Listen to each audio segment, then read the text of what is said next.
am sailing home again, across the sea. I am sailing stormy waters to be near you, to be free. I am flying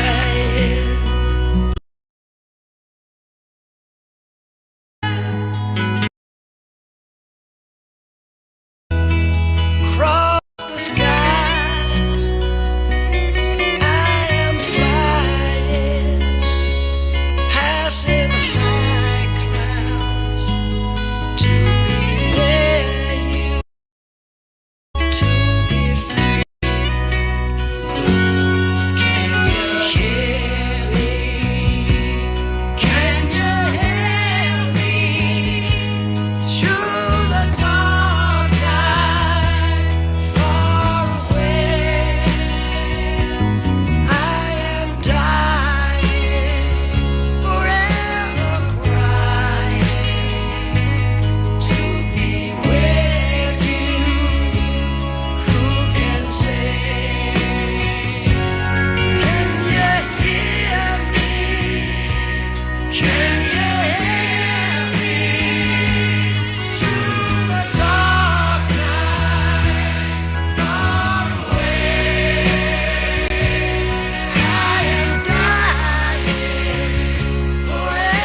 Remember me.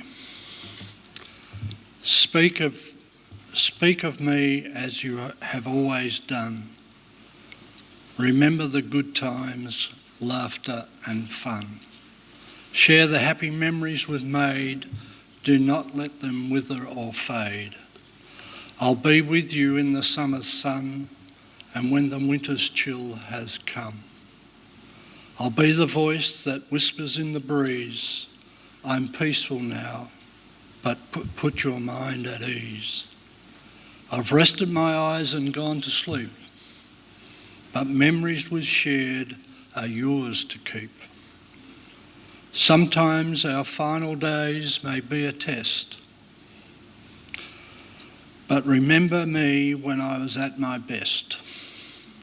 Although things may not be the same, don't be afraid to use my name. Let your sorrow last just a while. Comfort each other and try to smile. I've lived a life filled with joy and fun. Live on now, make me proud of what you'll become. Good afternoon, my name is John Newington and it is my privilege to act as MC for Meredith's funeral, and I thank the family for asking me. The poem captures the Meredith I knew. She was a close friend and professional colleague. I will miss talking to her about education over a glass of red. We did not always agree, but it was fun. On behalf of David, Hayley, Sam and Harry, Mitchell and Kate, niece Hannah, Alex and children, David's brother Andrew, David's children and grandchildren, and cousin Karen, I wish I welcome you to the service. And on behalf of the congregation, our thoughts are with you at this sad time. Unfortunately, Uncle John and Auntie Lena, some of David's brothers and David's grandchildren are unable to attend today's service, but they are also thinking of you. The family would like to thank all medical staff for their care and attention over the past few difficult months. In particular, Janelle Best, who went beyond the call of duty and formed a special relationship with Meredith. I will now provide a brief overview of Meredith's life, which will be followed by David, Jodie Wilson, Mitchell and Hayley, who will share their memories of Meredith. Meredith was born to Desmond and Nancy Jarvis, a Fingal coal miner and Huon Valley teacher. She grew up at St Mary's and Georgetown. She trained as a teacher, the start of an outstanding career. Married David Cashion and they had 2 children, Hayley and Mitchell. Unfortunately, Meredith lost her adored brother Jonathan in tragic circumstances. For the past 20 years, Meredith was partner and wife of David Templeton. She was the proud mother-in-law of Sam and Kate, grandmother of Harry and treasured friend of Philip, Joanne, Elizabeth and their families. I will now ask David, Meredith's partner and husband for the past 20 years, to speak to us.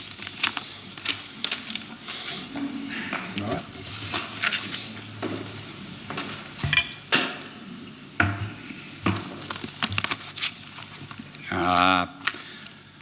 Practicing this at home, I got through it okay, so bear with me and we'll get there, eh? Meredith.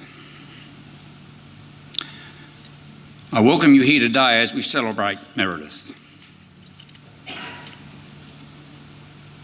You are here because of the wonder that she was, and she touched you all in some way. Over the past few days, people have shared with me their stories of their connection with Meredith.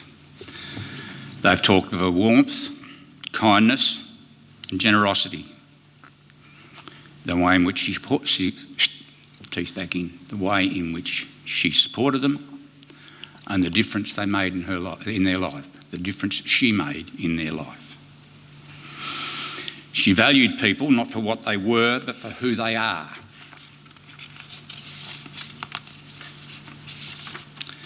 Her openness of heart and mind to people and experiences was wonderful to share. So too her determination to make the most of every opportunity and experience. You have all been able to experience this when your paths with Meredith have intersected.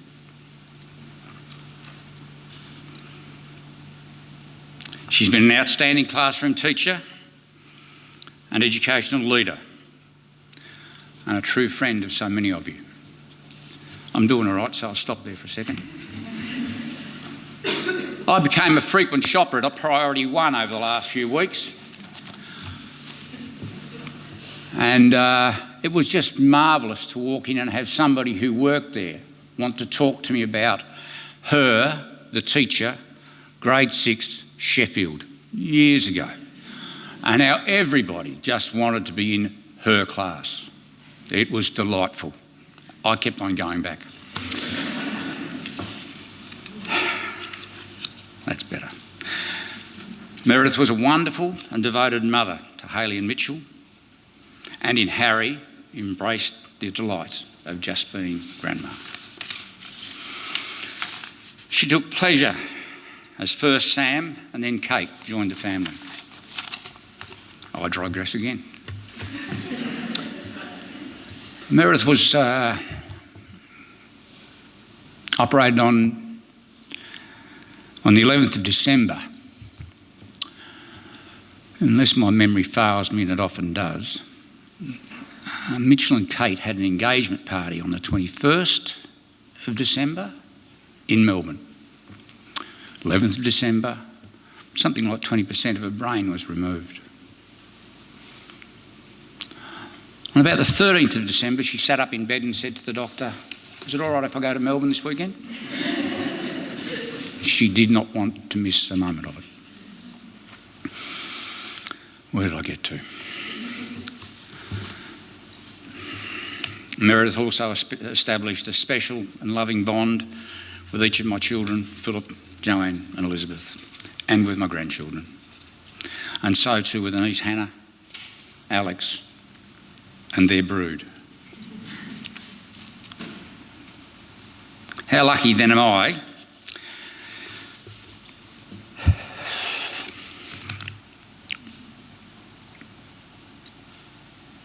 in that I've been able to walk a parallel and powerfully connected path with her as a partner and husband over the last 20 years. The last months and weeks of Meredith's life have been hard,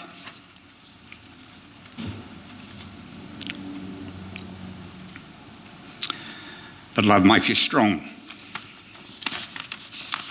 And we both draw on that to squeeze every drop out of those final 22 months, just as we did the years before them. I will remember her for how we lived, not how she died. And I ask you to do the same.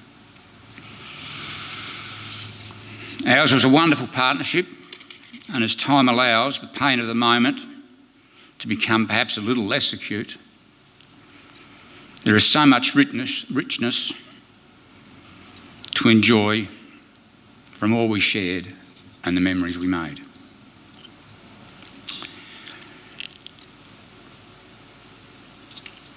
I loved her so much.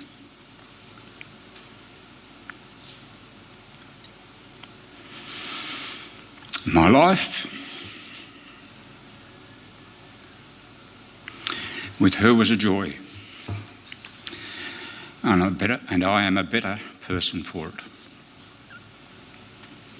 Goodbye, sweetheart. Thank you.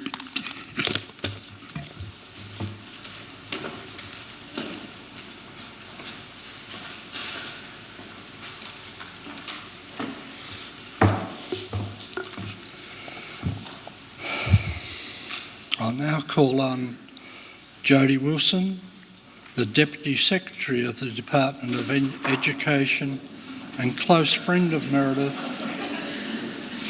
will now tell us about Meredith's outstanding career as an educator.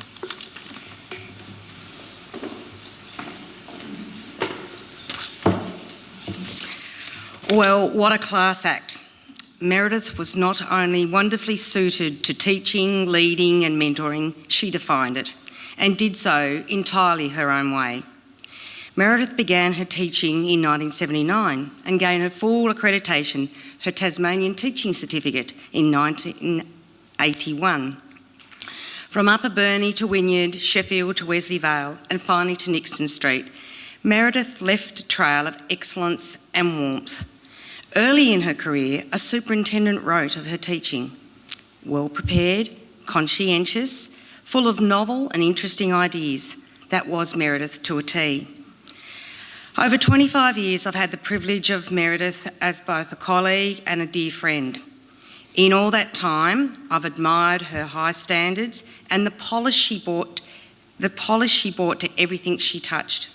Whether it was in her teaching preparation, an annual report, a strategic plan, a school newsletter, the special touches she added to a meeting, an assembly or a student event, her finesse and influence was simply classy. Her classroom was always immaculate, engaging and inviting, full of vibrant displays that sparked joy and curiosity. I looked forward to the point of difference each year that she'd come back from the holidays with. She'd be setting up a round the world adventure as a year-long through line for the students, or the purposeful purchase of that bird that served to engage her class and inspire compassion. You could walk into her room and feel the care that she poured into every corner. For a time, her influence extended beyond one classroom and one school. Her talents led to the appointments in curriculum consultation, as branch teacher leader, as the Essential Learning's assessment support leader, followed by being the moderation support leader, all in the Northwest region. We all benefited so much. She was always so measured, discerning, and one of the defining qualities that she always knew the right thing to say. Whether it was to a child in need of comfort, a colleague seeking guidance, a friend needing some wisdom, or community looking for leadership and direction, Meredith had a way with words. She loved to start a meeting or a professional learning with a quote, and you could be sure that the quote was intentional and spoke to setting the scene for the gathering. In line with her lead, I found this quote befitting today. If your actions create a legacy that inspires others to dream more, learn more, do more, and become more, then you are an excellent leader. I think she would have been tickled to know that the quote was attributed to Dolly Parton. Her thoughtfulness went beyond words. It was the little gifts, the quiet gestures, the way she made you feel seen.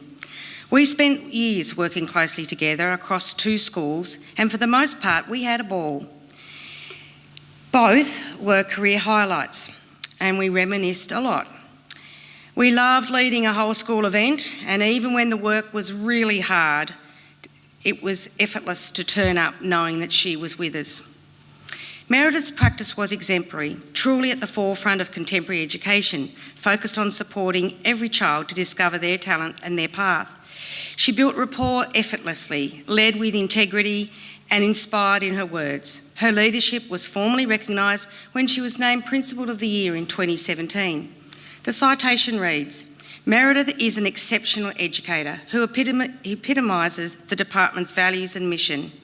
She's an exemplary professional and an inspiring leader with a true passion for leading and learning for each and every student in her care. On that occasion, Meredith shared how much she had gained from her career and how incredibly lucky she felt to have made so many friends along the way. Her leadership at Nixon Street Primary consolidated years of thoughtful improvement.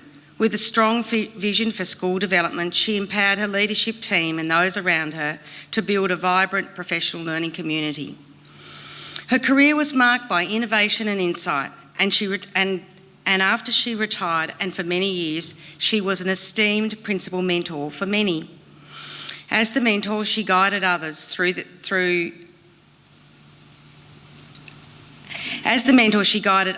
their challenges and supported their well-being, and was their true and trusted sage. In recent months, I've had times talking with Meredith. If there is a silver lining to the illness and her passing, it was that she knew how much people thought of her. In those conversations, I could recognise her wisdom, warmth, and unwavering grace. I didn't actually get a chance to talk about this directly to her, but I hope that she did know that I thought she was a class act and that we are all better for having known her. Meredith was the embodiment of grace, dignity, professionalism, and kindness. She treated others with respect and generosity, maintained high standards in her work and relationships, and left a lasting positive impression through her integrity and thoughtfulness. That's what it means to be a class act, and Meredith truly was one.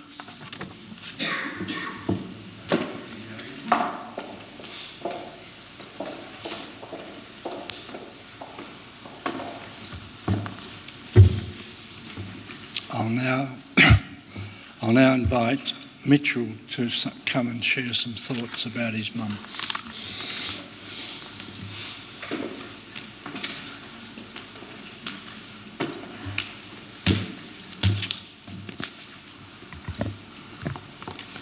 We good? Hear me? Righto. Thank you everyone for being here today. It means a lot to look out across this room and see so many familiar faces. It's just really special for us to be able to have this moment with you and try and remember Mum as best we can. I want to start by acknowledging the gravity I feel standing here. Over the years, I watched Mum speak at the funerals of her brother and of her parents. Even as a kid, I could see the kids do those moments justice. Now, speaking about her, I feel the but even more than that, an enormous sense of pride.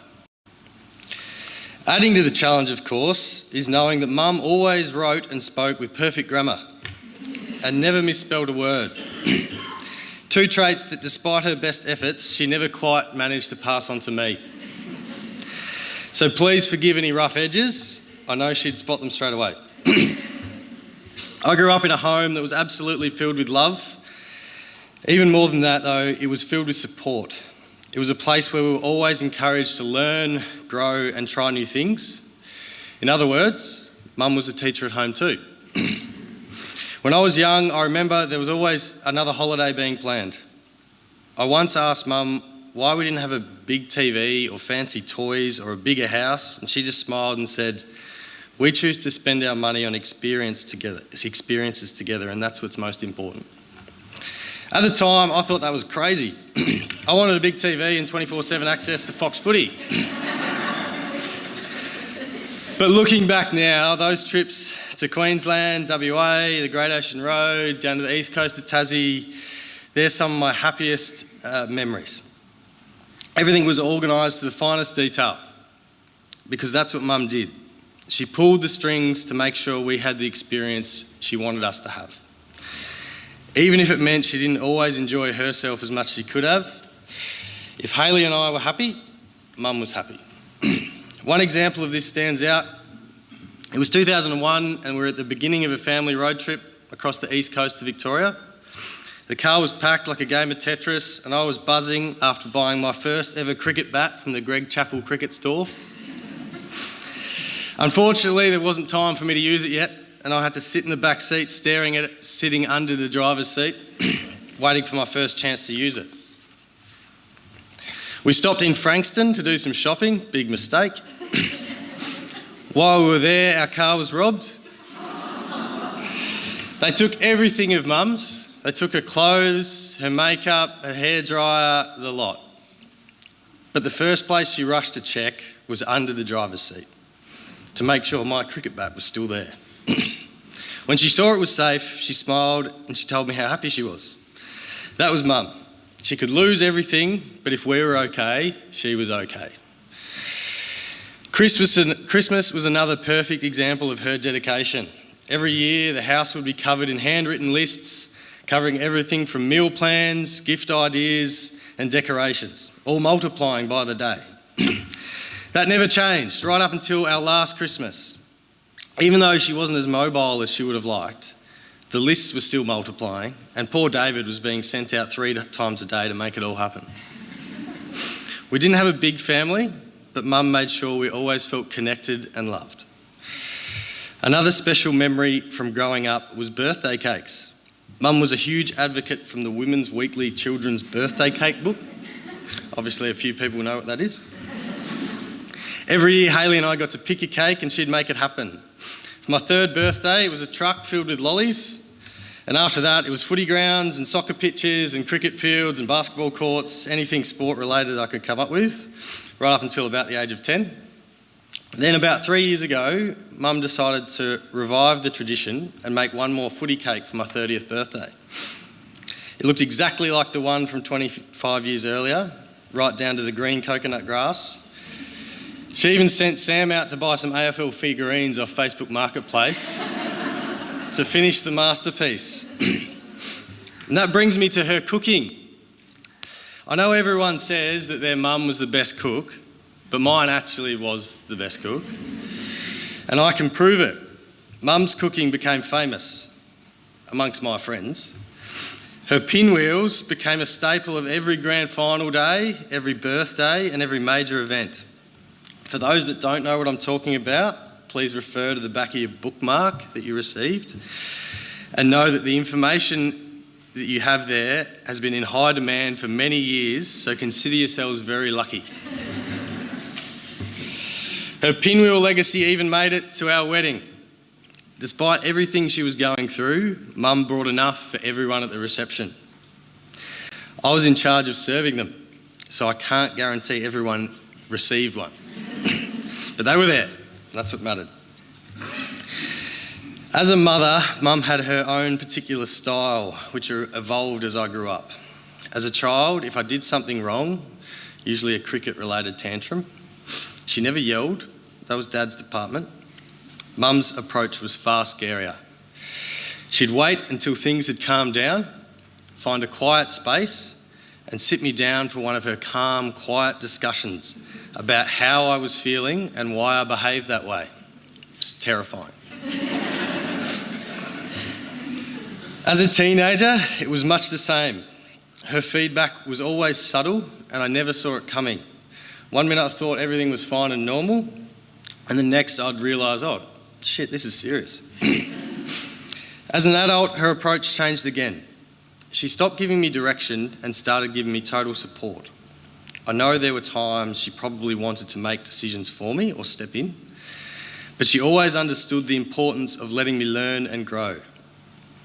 She had a busy mind, always ticking 1,000,000 miles an hour, but the words she gave us were words of calm, kindness and wisdom, thoughtful messages and unwavering support.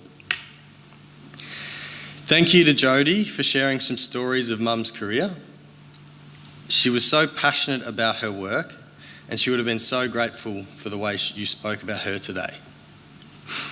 Fresh out of school, I spent a month as a teacher's aide at Nixon Street Primary School. And I got a front row seat to Mum as the principal. It felt oddly familiar because when a student was sent to the principal's office, she'd sit them down and have a calm, quiet conversation about how they were feeling and why they'd behaved that way.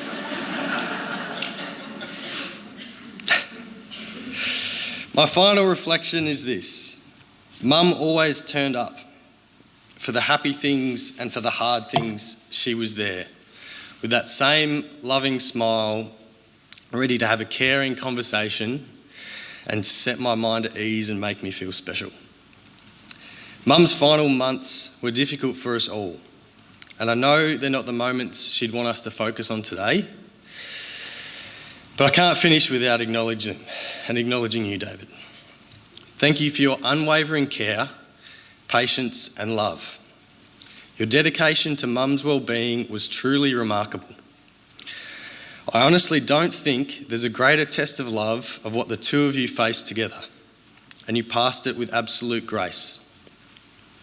I'll always be grateful that in the end, Mum was at home, in a familiar place, surrounded by people that she loved most and cared for by someone who loved her deeply. Mum taught me that love isn't shown through grand gestures or extravagance, but through the quiet things, the care, the patience, and the way she always turned up. That's the kind of love that I'll carry with me forever. Thanks.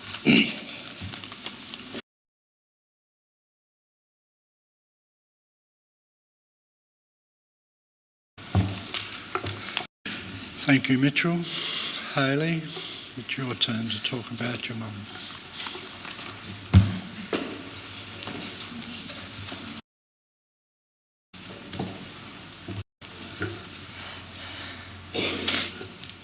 Throw me the tissues. Just in case. Thanks. Mum. Excuse me. Mum. Mum came in many versions. Daughter, sister, sister-in-law, niece, auntie, great auntie, friend, colleague, wife, teacher, principal, mentor, mother-in-law, mother, and my favourite version of her, grandma. When Mum was 7 years old, she knew her little brother Jonathan had started school and wasn't having a great time. As the story goes, she would walk with her mother and Jonathan to the school and drop him off at the gate of St Mary's, and he would be crying and not wanting them to leave. One day, after a tearful drop-off, Mum took matters into her own hands. Seeing her brother in such distress, at lunch break, she decided enough was enough. So she marched down to the kinder, took her brother by the hand, and walked him all the way back home. For all the teachers in the room, luckily, this was the mid-60s. And the risk assessments and safety plans that would now be required as a follow-up for such an event didn't exist. When I was a teenager, trying to work out my own career path, I often talked to Mum about how she decided to become a teacher. She was adamant that she always knew, that she had an innate drive to learn and to educate, and that teaching was just something she always wanted to do. I was often so envious of this, because she genuinely had, and always had, a passion for guiding and teaching others. This was so evident, particularly in the later years of her career as a principal, when she would share stories with me about the kids she was dealing with every day. She would talk about the difficult behaviours these kids exhibited towards her and others, and how hard their home lives were, and how much she wanted to care for and help them. I would say to her, "Mum, honestly, I don't know how you do that every day. It must be awful." She would reply with, "No, it's not awful. It is so important. If I can help these kids feel happy and safe when they see me at school, then that's why I'm here."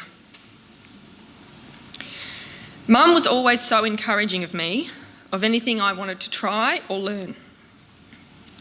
Playing the piano was a huge part of my childhood, and I definitely would not have gone as far with that if it hadn't been for Mum's encouragement. She would help me practice, tell me how good I was and how much she loved the music. She would drive me to lessons, and she would sit in the auditorium every time I played in the Eisteddfords, and she was always so nervous. I hope you were watching today, Mum, and enjoyed one small performance dedicated to you.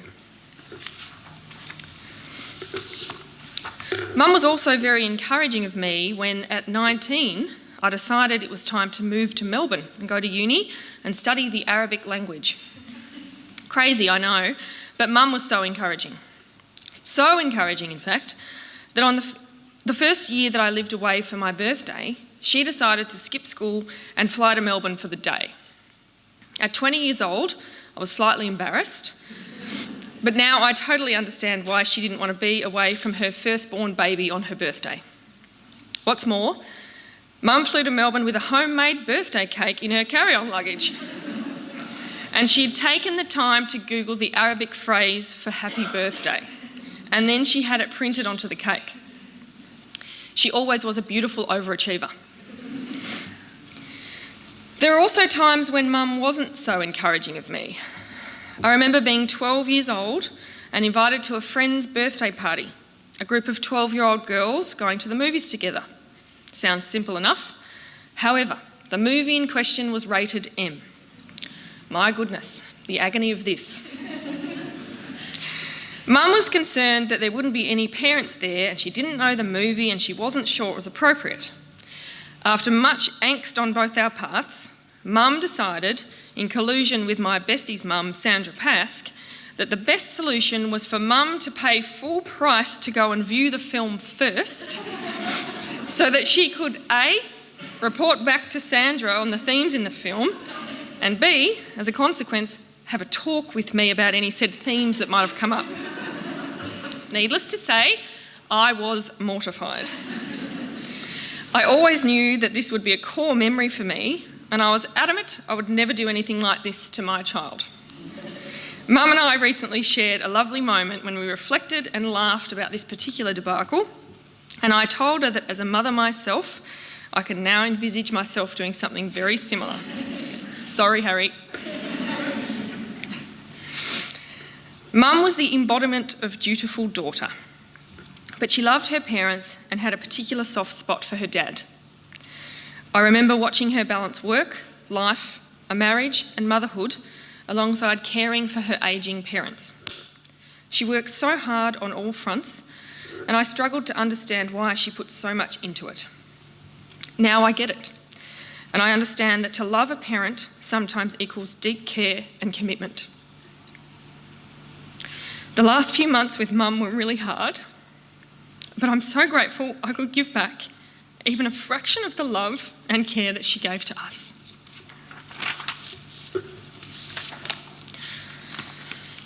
A memory of Mum as a mum that sticks in my mind is around 2 years ago when Sam, Harry and I had just moved home from Melbourne. We were staying with Mum and David, and after the ordeal of moving interstate with a toddler, I had a terrible flu. So in the middle of the night, I'm lying on the floor next to Harry's cot, exhausted, and I felt a hand on my hair. It was Mum, wrapped in her dressing gown. She lay beside me while I patted Harry's back. It was in that moment I realised that being a mother never ends. And wherever your children are, they will always need you. About 2 weeks later, our beautiful Mum was diagnosed with cancer.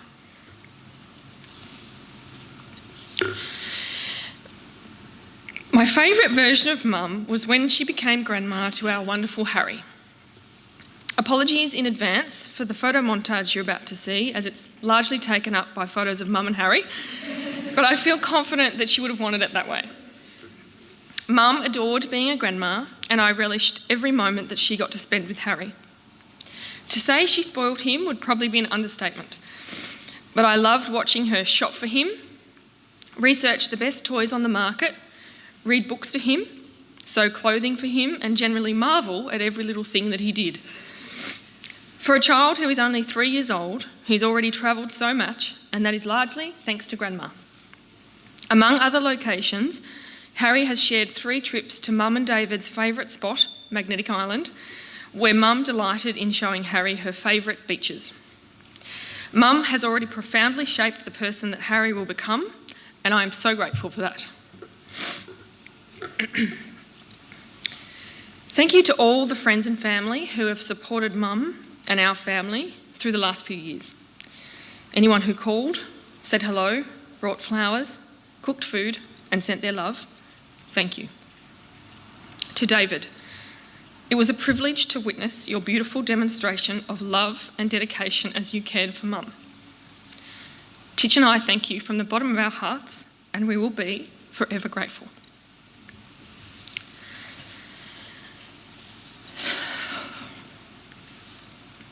There are so many other things that I could say about Mum. We've shared so many happy and special memories together: travel, love of a good champagne, shopping, beach holidays, and much more. These are the memories that I will treasure and that will keep me going in the days, weeks, and years to come. In closing, and as Jodie mentioned, we hadn't actually shared our speeches. Anyone who's ever heard Mum make any type of speech would know that she'd normally end with a quote. So, in true Mum style, I'd like to leave you with a quote. As I am deep in my toddler mum era, I've recently spent a lot of time watching the ABC show Bluey. In one episode, titled Camping, Bluey is talking to her mum and is feeling sad that her newfound camping friend had to leave. In consoling Bluey, her mum says, "Bluey, sometimes very special people come into our lives. They stay for a bit and then they have to go.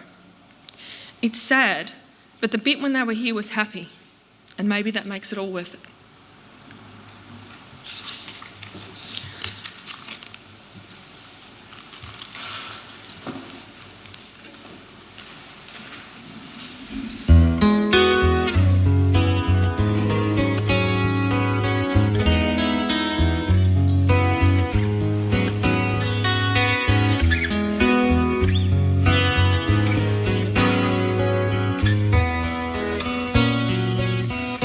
Got myself into some trouble tonight.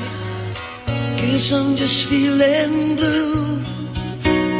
It's been so long since I've seen your face. This distance between me and you. That voice you showed me is not the one that I know. I must be strung out on what I do. Don't hang up again. There's nothing else I know how to do.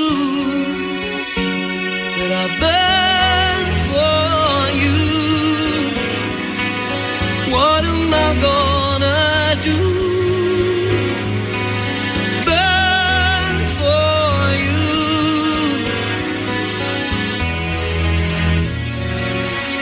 I guess it feels like you're always alone. And I feel that way too. It's so hard to explain to you.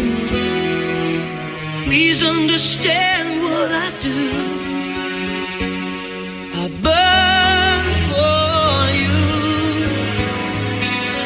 What am I gonna do? I burn for you.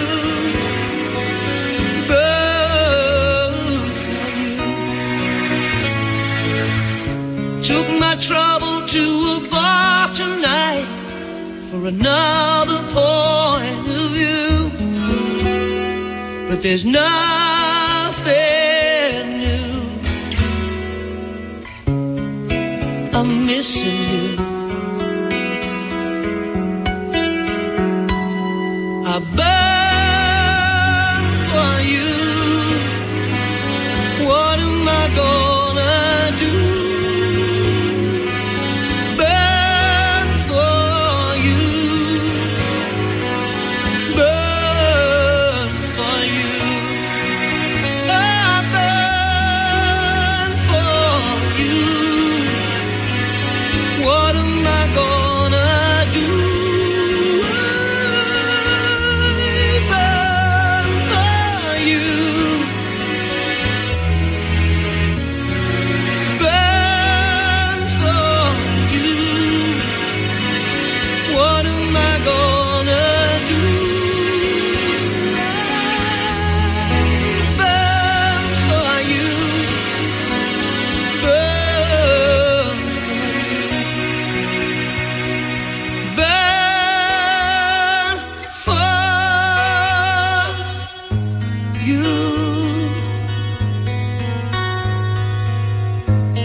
too soon to bind us all the things we put behind us on this day.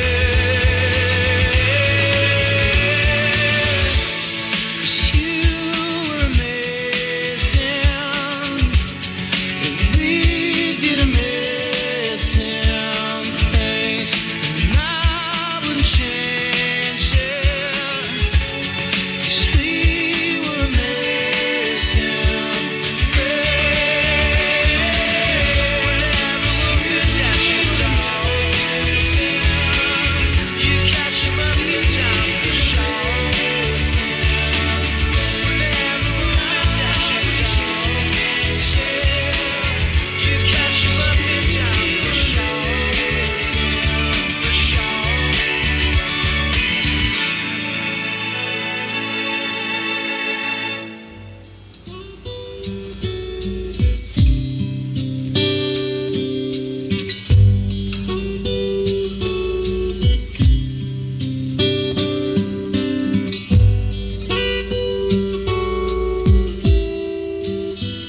For you, there'll be no crying. For you,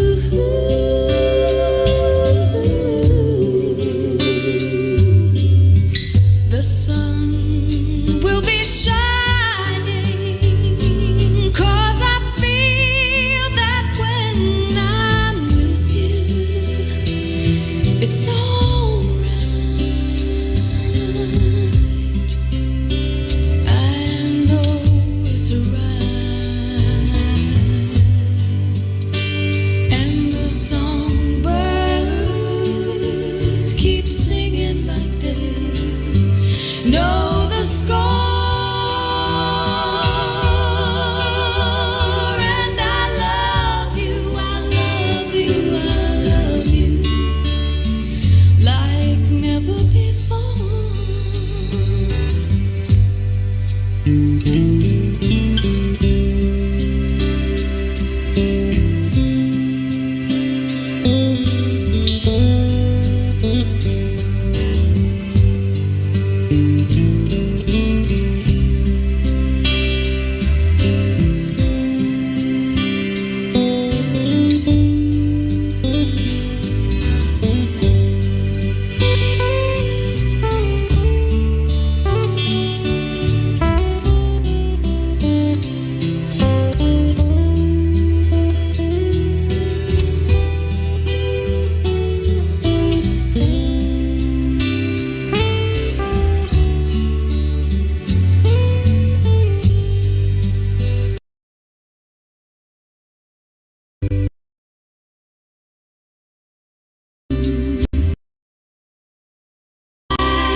So many wonderful memories. The family will now come forward and place petals on the coffin and say goodbye. Should you wish, you are also invited to come forward and lay a petal on the coffin and say your goodbye to Meredith. I will then say a few words to conclude the service, after which you're all invited to refreshments in this hall shortly afterwards.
Reach the day with hope and comfort too. And you fill my life with laughter. You can make it better. Ease my troubles, that's what you do. Brother, love is divine, and it's yours and it's mine like the sun.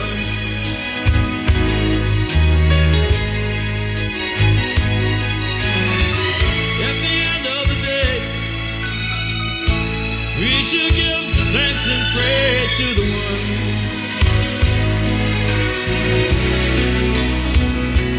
say, have I told you lately that I love you? Have I told you there's no one above you? Fill my heart with gladness, take away my sadness. Ease my troubles, that's what you do.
Above you.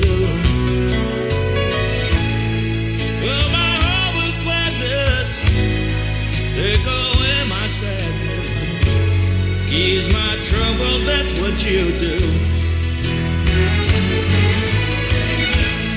Take away my sadness, fill my life with gladness, ease my trouble, that's what you do.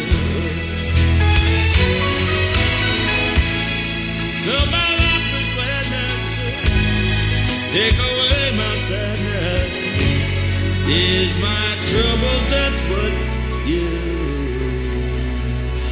do.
It's a day with hope and comfort too.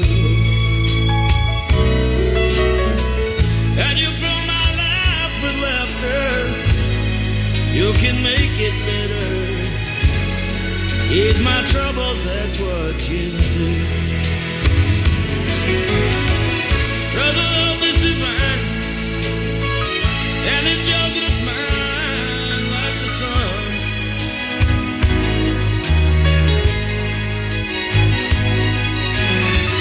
At the end of the day, we should give thanks and pray to the one.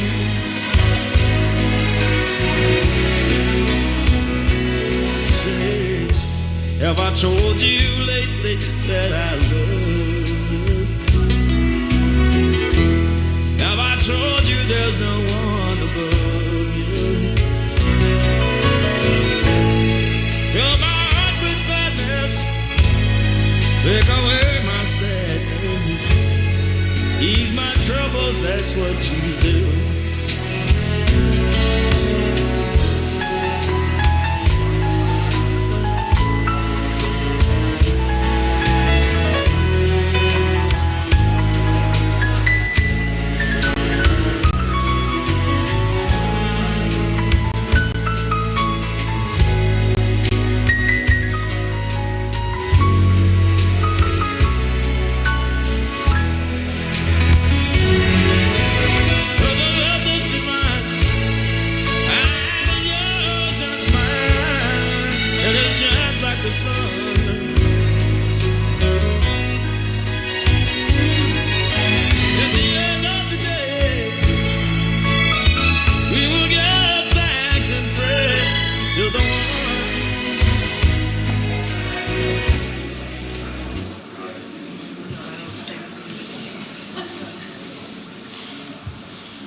So Meredith has rested her eyes and gone to sleep, and her final days were a test, but let's remember her at her best. Let's continue to use her name and celebrate her life. No, it will not be the same, and we are sad. So let your sorrow last for a while. But remember the good times, laughter and fun. Hang on to the memories and make her proud of what you become. Thank you.